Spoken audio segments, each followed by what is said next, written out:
Donald Trump vient de prolonger de manière indéfinie le cessez-le-feu avec l'Iran. Comme excuse, il dit c'est à la demande des dirigeants pakistanais qu'il le fait. En d'autres termes, bon, j'aurais dû te casser la gueule puisque tu as traversé la ligne rouge, mais puisque, bon, le monsieur ici, dont personne n'a vu, s'est adressé la parole à toi, m'a demandé de te pardonner, alors je le fais. C'est exactement ce que Trump fait ici. Qu'est-ce qui s'est passé en réalité ? En effet, il y a quelque temps déjà, les États-Unis, avec l'Iran, avaient trouvé un cessez-le-feu, en tout cas un petit accord dans le cadre de trouver un accord beaucoup plus solide. Ils étaient partis à Islamabad pour discuter. À leur retour, l'objectif était que les Iraniens rentrent à la maison, discutent et cristallisent leur histoire, pendant que les Américains en font de même, pour qu'ils se rassemblent plus tard et finalement trouvent les termes du cessez-le-feu permanent dont ils auront. Mais pendant le temps, il avait été demandé à l'Iran d'ouvrir le détroit d'Ormuz pour permettre aux navires et aux bateaux de traverser, pendant que les États-Unis et Israël arrêtent de bombarder le Liban, afin de progressivement se rencontrer une seconde fois et finalement trouver un cessez-le-feu permanent.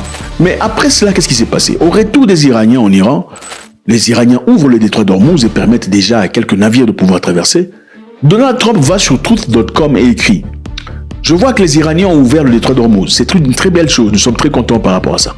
Mais nous, par contre, allons garder notre blocus permanent jusqu'à ce que les Iraniens acceptent de livrer leur uranium, numéro 1, et acceptent aussi de démanteler le programme balistique. » Donald Trump a écrit sur truth.com disant « Nous allons repartir à Islamabad pour rediscuter avec l'Iran dans l'objectif de trouver un cessez-le-feu permanent. » En réalité, en disant « Nous partons à Islamabad pour discuter avec l'Iran », son équipe n'avait pas contacté l'équipe iranienne pour dire « Est-ce que vous êtes d'accord de rentrer encore à Islamabad pour aller discuter une seconde fois ?»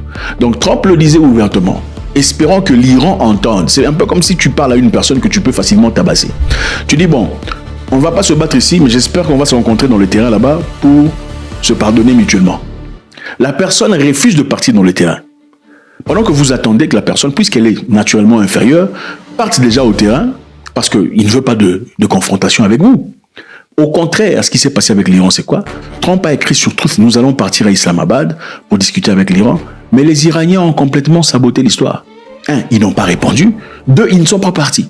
Alors, comme ils ne sont pas partis et c'était censé se passer le 22, Trump n'avait que 2 choix. Le premier choix, c'était quoi? Bombarder l'Iran, continuer la guerre. Le second choix, c'est faire ce qu'il a exactement fait, dire que bon, je veux encore prolonger le cessez-le-feu de manière indéfinie. Suivez ce que les Iraniens ont fait comme vidéo pour se moquer des Trump.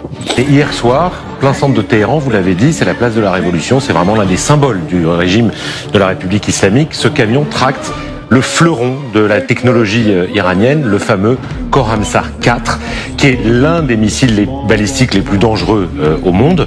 On ne sait pas combien